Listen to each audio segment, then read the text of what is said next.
Hello and welcome to another video. This is a little part exchange car that we took against a 40 kilowatt Techno Leaf that I sold to Peter.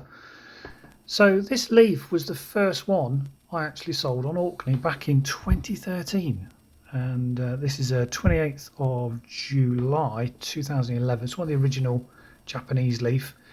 It's been used. It's got a scuff here on the rear bumper, some marks on the alloy wheels, mark on the bumper there, and a graze there. This could be rectified for around £400 with some other dents, which I'll show you in a minute. So there's the boot, the granny cable's in that bag. I'll also include a type 1 to type 2 cable as well. So it's got the original spec interior, which was just a one colour. Clean up really easily. There's a dink in the door there where it's also broke the paint slightly as well. So just to make you aware, but it's held up really well since 2011. What's that? 8 years. It runs absolutely spot on, which is what you'll see in a moment when I take you for a test drive. Small mark on the front bumper, but overall a very clean example. Windscreen is chip free as well.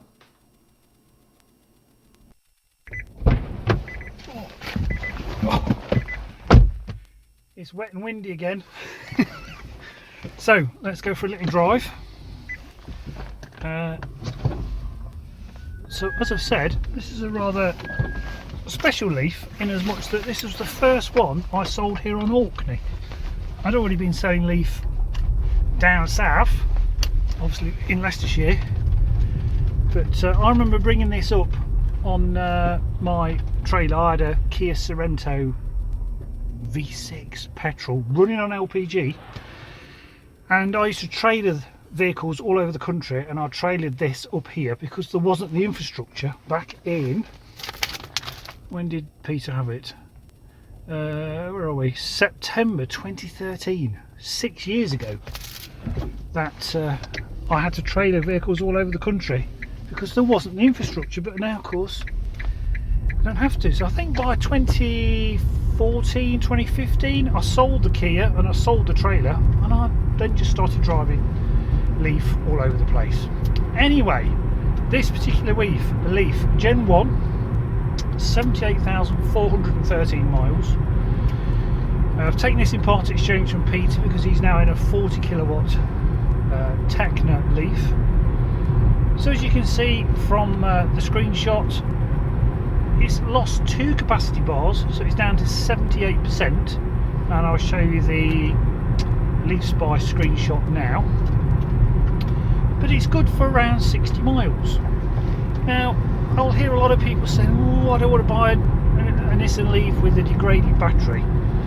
Well, this has the same range as a Peugeot Ion, so if you're only doing 50 miles, 45 miles a day, and you want something slightly bigger than a Peugeot Ion, Citroen C0, both based on a Mitsubishi i-MiEV, then this Leaf has got plenty of life left in it. Full service history, which I'll show you now, serviced locally, and it runs beautifully. No undue noises, no knocks, no bangs, so well put together. And I've just given this a quick scrub. These door pulls tend to get a little bit dirty where the hand goes, and because they're made of a plastic material, actually recycled plastic bottles, I seem to remember, that Nissan make the fabrics out of in this car, they scrub up really well. So once this is dried, it'll be the same nice cream colour as the rest of the fabric, and obviously the same sort of shade as the door cards. Yeah, you've got limited regen available. In the early ones it was just D for drive, and then if you pull it back again it would put it into an eco mode. So with the UK built Leaf you had an eco button on the steering wheel on the Ascentas and the Technos, and also then a B setting on the gear shift selector, if you like. But on the original Japanese Leaf, which is what this is, it just had D for drive and then pull it across and down again to put it in the eco mode. everything works. Sat nav, Bluetooth phone, speed, cruise control. Yeah, absolutely great. You've also got that one single button for the demist of the windscreen. It runs lovely, it really does. So if you're looking for something, you know, with around 55-60 mile range, then consider this. Great value for money, and runs, as you can hear. I turn the fan off, absolutely perfect. It really is a cracking car.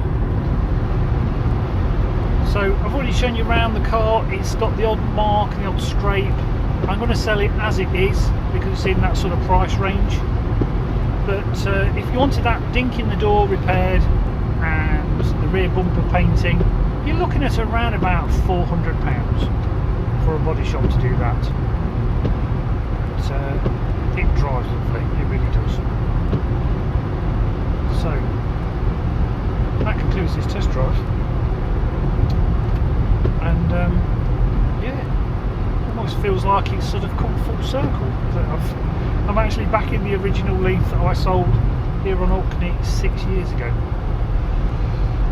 So there we go. I'm just going to pull over now.